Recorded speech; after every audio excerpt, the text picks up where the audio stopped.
ఈ నెల 2వ తారీఖున నందివర్గం పోలీస్ స్టేషన్లో ఒక లేడీ రాజోరి సుబ్బలక్ష్మి ఆమె వచ్చి ఫిర్యాదు చేయడం జరిగింది. ఫిర్యాదు ఏమనగా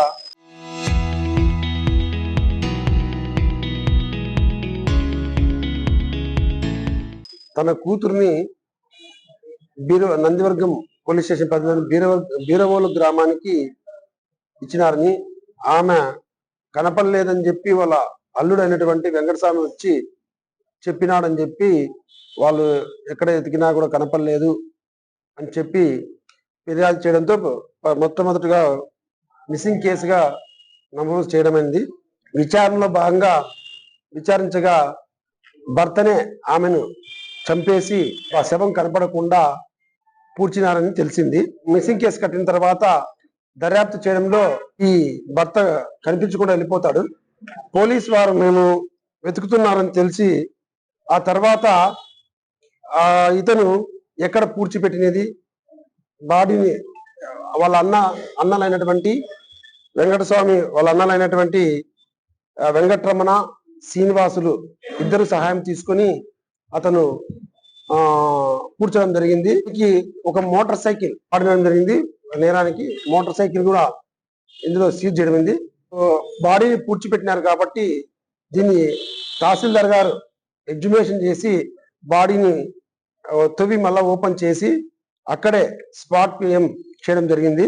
ఈ మర్డర్ చేయడానికి కారణం వచ్చి అతని భార్య మీద అతనికి అనుమానం ఉండి ఎవరితోనో మాట్లాడితే అతనికి నచ్చేది కాదు.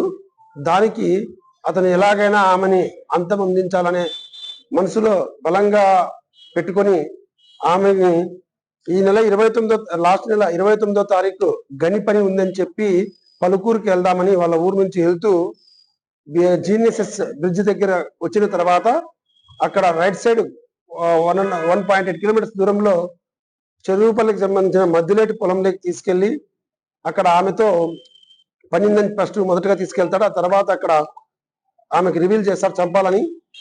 అప్పుడు అక్కడ బలంగా అతను కొట్టి కింద పడేసి గొంతు పైన తొక్కి ఆమెను చంపడం జరిగింది. ఆ తర్వాత ఆ బాడీని అక్కడే ఉన్న బావిలోకి పడేస్తాడు.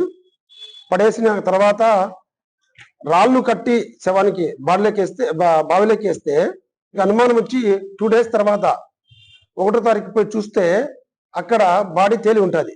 బాడీ తేలితే ఇది చూసి ఎవరన్నా మళ్ళా కనిపెడతారేమనే ఉద్దేశంతో వాళ్ళ అన్నలకు ఈ వెంకటరమణ శ్రీనివాసులకు ఇంటి దగ్గరికి వెళ్ళి చెప్పి వాళ్ళ సహాయం తీసుకొని బాడీ బావిలో నుంచి బయటకు తీసి అక్కడికి ఒక 20 అడుగుల దూరంలో ఉన్న అదే బావికి దగ్గరలో కాలువలో పాతి పెట్టారు.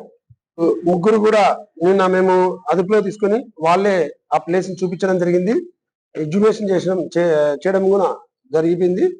వీళ్ళని ఇప్పుడు ఇంకా కోర్టుకి రిమాండ్ చేయడం జరుగుతూ ఉంది.